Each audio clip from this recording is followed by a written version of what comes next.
Hey everyone, how's it going? Today, we continue the horror with a comic that commemorates the 40th anniversary of a classic horror franchise, The Evil Dead. The Evil Dead, the 40th anniversary, is an adaptation of the original draft of the 1981 film. So of course, before we can get into the comic, I gotta explain Evil Dead for those who might not be too familiar with it. Created by Sam Raimi, Evil Dead started out as a short film in 1978 called Within the Woods, which is also the debut of Sam Raimi's most well-known collaborators, actor Bruce Campbell.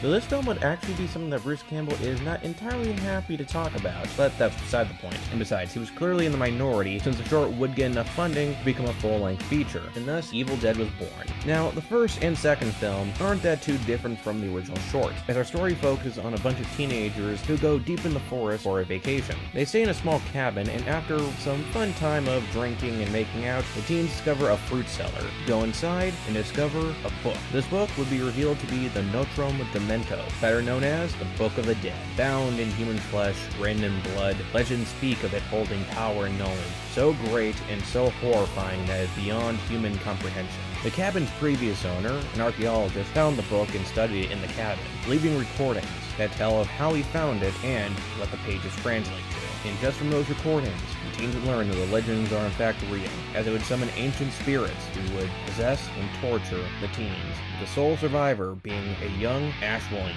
But despite surviving the night, the horrors would only just begin.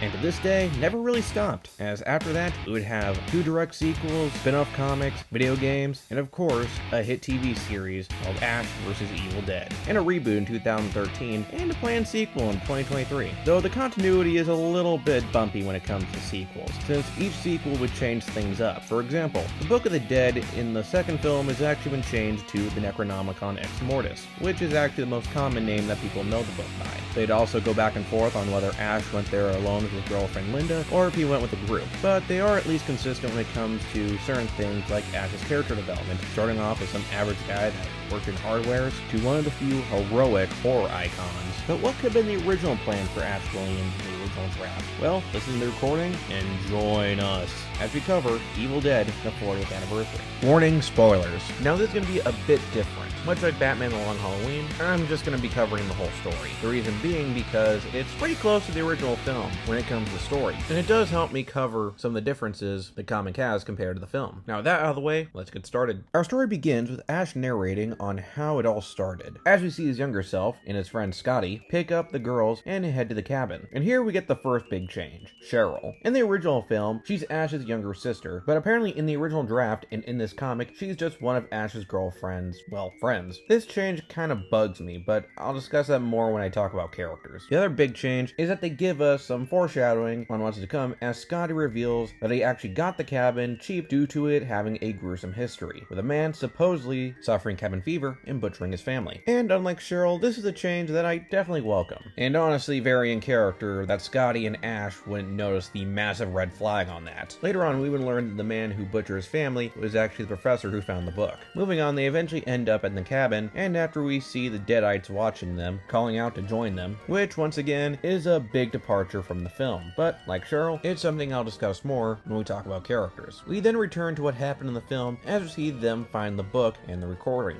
and as they play, they learn what the book really is. Though, unlike the movie, we get a fully realized flashback seeing the professor face off against his family who got possessed. And of course, while they're listening to the story, the Deadites appear and start attacking, with Cheryl being the first victim. And yes, that scene is still in the story, but definitely less fucked up and more implied. Though I still don't get why they kept this scene, as even Sam Raimi would admit that, yeah, he really regretted doing that. But moving on. Like in the film, the Deadites pick off the teens one by one, torturing them, mutilating them, possessing them, until Ash remains, fighting and shooting his way out, all while trying to keep together since these were once the people he loved. Well, okay, and in some cases, more like tolerated, with the exception of Linda, especially how Ash talks about them in the narration. Ash, in one last-ditch effort to survive these attacks, tosses the book into the fireplace, destroying it, and causing the Deadites to rot away and implode. And much like the original film, our story would end with Ash walking out of the cabin as the morning begins, but then gets attacked by the Deadites, but then wakes up back in his car with Linda, who are now alone, and she tells him how excited she is for this romantic getaway alone, implying that Evil Dead 2 was a part of a greater form of torture from the Deadites, as they make Ash relive the horrors anew.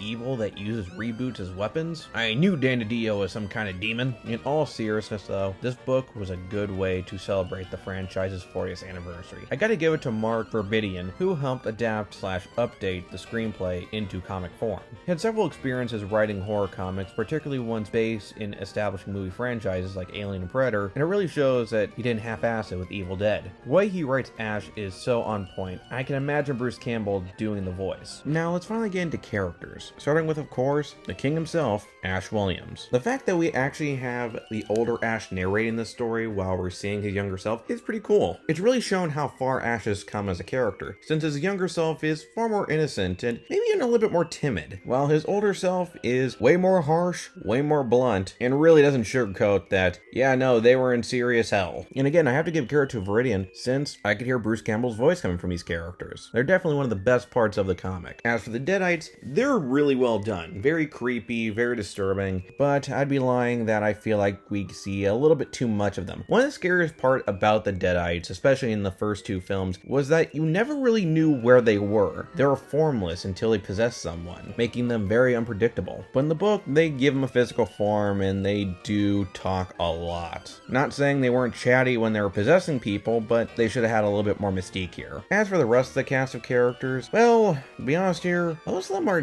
not really much to talk about. The only two characters I could really bring up are Scotty and the Professor, since the Professor gets more character development since we see him before his family went nuts, and Scotty actually does get a little bit more. He's still the aggressive type, but in here it's amped up a little bit more, and kind of comes off as someone who expects to be someone like Ash, constantly trying to take charge, but also way over his head. As for the others, like Linda, Cheryl, and Shelly, yeah, unfortunately the girls, yeah, they were the real victims of this, since, as I mentioned before, they decided to make Cheryl into just some random friend of Linda's instead of being Ash's sister. And because of that, a lot of her scenes were taken out. There's no moment of her and Ash talking to each other, or any real emotional weight, as Ash has to consider the fact that he might be losing his sister forever, and he might have to be the one to put her down. And Linda is just really the girlfriend of Ash. That's kind of just about it. They really don't get anything interesting to do until they get possessed, and I can't really count that as their character since they're just puppets for the Deadites to control by that point. Yeah, I know this was the original script, but I do feel like we could have gotten more when it came to supporting characters. The art was done by John Bolton, who's had a very interesting evolution when it comes to his art style. Originally going for traditional comic book style, case in point his earlier runs on the X-Men, eventually became more akin to oil paintings, outrageous gothic style. Best example being Man-Bat. And here it kind of works. From a distance, most of the characters look pretty good, some of them getting a little bit more of a modern update with the exception of Ash, which kind of has him stick out a little bit more, but up close, I don't know, there are points where it looks like he just kind of copied and pasted some of the faces onto the art. Like, I don't know, maybe you're into that, but it was a little distracting for me. Besides that, the look of the Deadites are awesome, and yeah, the violence, yeah, if you could tell here, I haven't really been showing a lot of the violence because, yeah, he definitely didn't slouch on that. Evil Dead, the 40th anniversary, is a really good comic. Not the best, but it will definitely be a good comic to read if you're an Evil Dead fan, or if you're just trying to get into Evil Dead, this could be the book for you. This book is truly worthy of being called groovy.